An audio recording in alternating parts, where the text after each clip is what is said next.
નમસ્કાર મિત્રો, Ambaliyasan railway station પર આવેલો જે બ્રિજ જેને કહેવાય છે કે બેચરાજીથી ગાંધીનગર જોડતો મુખ્ય માર્ગ છે, એ માર્ગ ઉપર આજે રેલવે ઓવરબ્રિજ ઉપર એટલા મોટા ખાડા પડ્યા છે જે આ પુલ બને 5 વર્ષ થયા છે. આનું શુભ ઉદ્ઘાટન માનનીય પૂર્વ નાયબ મુખ્યમંત્રી નીતિનભાઈ પટેલ સાહેબના વરદ હસ્તે કરવામાં આવ્યું હતું. પણ તે સમયથી તેવા સમયમાં ઘણા છેલ્લા કેટલાય સમયથી અહીંયા ખાડા પૂરવામાં આવે છે. તંત્ર કોઈ સાંભળતું નથી. તંત્રને જ્યારે રજૂઆત કરવામાં આવે છે ત્યારે તંત્ર એવું કહે છે કે આ બ્રિજ અમારામાં આવતો નથી, રેલવેમાં આવે છે.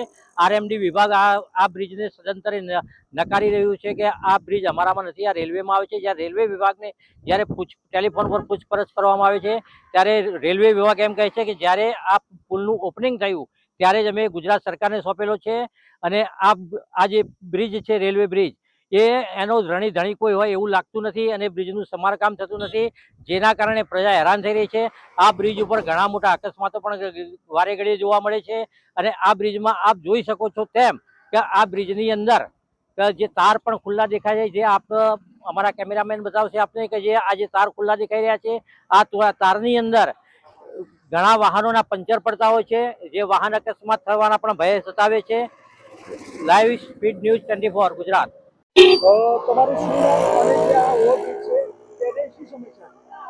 આની એ સમસ્યા છે કે આ રેલવે વાળો જે બ્રિજ છે એ બ્રિજ ખાડા ખીચા વાળો છે અને જેને કારણે વાહનો લઈને આવવામાં તકલીફ પડે છે. વારંવાર અહીંયા એક્સિડન્ટ થાય છે અને જેને કારણે પબ્લિકને બહુ જ સમસ્યા નડે છે. તો સરકારને વિનંતી કે ઝડપીમાં ઝડપી એનું રિનોવેશન કરાવે કે જેથી કરીને પબ્લિકના એક્સિડન્ટ ઓછા થાય અને બધા લોકો હેરાન ન થાય.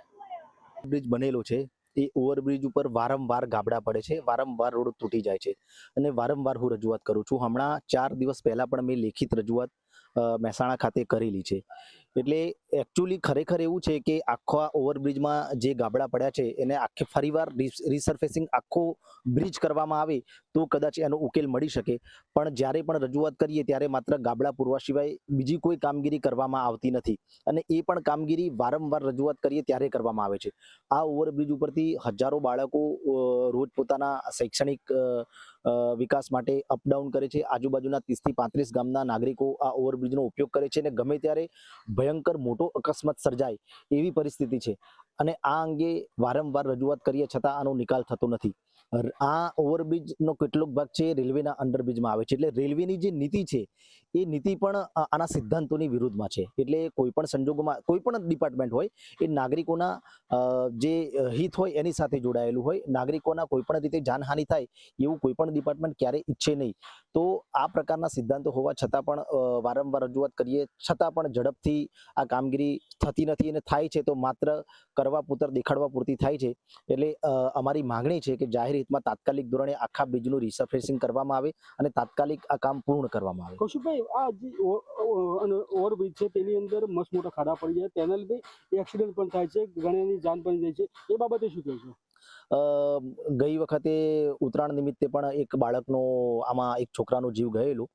એટલે સામાન્ય રીતે રોડમાં જ્યાં કોઈ જગ્યાએ ખાડા હોય ત્યારે કોઈ ટુ વ્હીલર હોય એને ખાસ જોખમ થાય છે.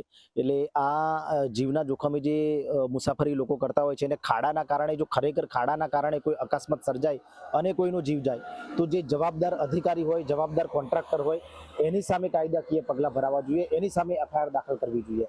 તો જ આનો વ્યવસ્થિત અમલ થશે. બાકી વારંવાર રજૂઆત કરીએ છતાંય માત્ર ગાબડા પૂરવામાં આવે છે જે ખરેખર યોગ્ય નથી. એટલે આ જાનહાનિ અટકાવવી હોય તો આખા બ્રિજનું રિસર્ફેસિંગ કરવું અત્યંત જરૂરિયાત છે. તમારું શું નામ અને તમે પૂર્વ સરપંચ રહી ચૂક્યા છો?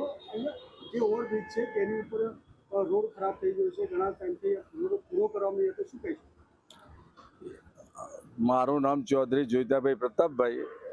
ઓવરબ્રિજ હું સવારથી 6 સુધી મારા ખેતર એ બાજુ છે, ટ્યુબવેલ ત્યાં આગળ છે, તે 5-6 વખત આવન જાવન કરું છું. ઓવરબ્રિજ ઉપર એવા મોટા ખાડા પડેલા છે, ખીલાશ્રી સીસી કરેલું હોય ત્યાં ખીલાશ્રી બહાર નીકળેલી છે પણ આનું કોઈ જોવાવાળું નથી અને લોકો ત્યાં ભટકાઈને એક્સિડન્ટ થઈને એક્ટિવાવાળા મરી જાય છે, બાઇકવાળા મરી જાય છે, ગાડીઓ બબે અથડે છે પણ આના પાછળ કોઈ પગલો ભરવાવાળું નથી ને કશું આરએનબી કશું કરતી નથી. આ જે ઓવરબ્રિજ બનાવે કેટલો ટાઈમ થયો? ઓવરબ્રિજ બનાવે 4-4.5 વર્ષ થયા. એમાં આ બધી પરિસ્થિતિ તો 5 વર્ષ પછી એ ઓવરબ્રિજ અમારે જવાનું નહીં, હેડતા જવાનું ચાલુ થશે. જે આ ઓવરબ્રિજ બનાવ્યો છો 5 વર્ષ થયા છે તમે કહી રહ્યા છો અને કેટલી વખત રિપેર કરવામાં આવ્યો? આનો 15 વખત રિપેર કરવામાં આવ્યો પણ મેજર રિપેર કરતા નથી અને એના એ ખાડા ત્યાંના ત્યાં પડી અને એની એ પરિસ્થિતિ ચાલુ જ રહેશે. 15માં દાડે તો ખાડો હોય જ છે, રિપેર કરીને જોય એટલે થીગડું મારીને જોય એટલે. તમને એવું લાગી રહ્યું છે કે આમાં આ ઓવરબ્રિજમાં ભ્રષ્ટાચાર થયો હોય એવું લાગી રહ્યું છે? મોટા મોટો ભ્રષ્ટાચાર છે, નહીં તો આ ચાલે જ નહીં.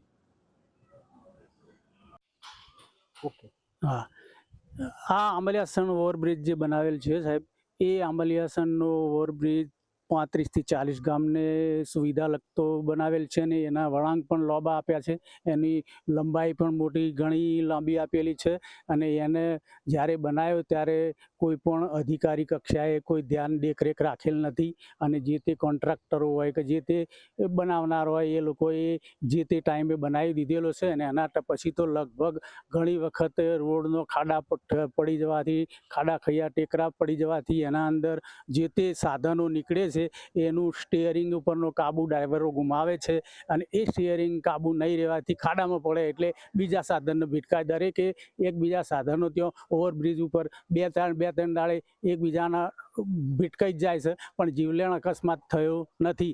એટલે આ રેલવે કોઈ ધ્યાન દોરતું નથી અને આ કોઈ કામમાં આ કોન્ટ્રાક્ટરો જે ઓવરબ્રિજ બનાવેલું એનું પણ કોઈ ધ્યાન દોરતું નથી અને જે તે માણસો રજૂઆત કરે એનું કાન આડે કાઢી નાખી અને આ રેલવે તંત્ર અને આ સિટીનો જે એરિયા અમારો છે એ એરિયાના જે તે અધિકારીઓ, જે તે તાલુકા જિલ્લાના અધિકારીઓ, જે તે એરિયાએ લોકો કોઈ પણ વાત સાંભળતા નથી અને ખાલી મોટું રિપેરિંગ કરાવીને ખાડા પૂરીને જતા રહે છે. 5 વર્ષમાં કેટલાય વખત આ ખાડા બાડા પૂરાયા છે અને જીવલેણ અકસ્માત હવે થવાનો તૈયારીમાં જ છે. એટલી અમે રજૂઆત કરીએ છીએ કે કોઈનો જીવ ખોટા રસ્તે ના જાય અને આ તાત્કાલિકના યુદ્ધના ધોરણે આ હાલ જે સુવિધા છે એનું સમારકામ કરી અને એને રિપેરિંગ કરી અને સારી રીતે યોગ્ય ઉપયોગ કરી શકે એવી અમારી રજૂઆત માગણી છે.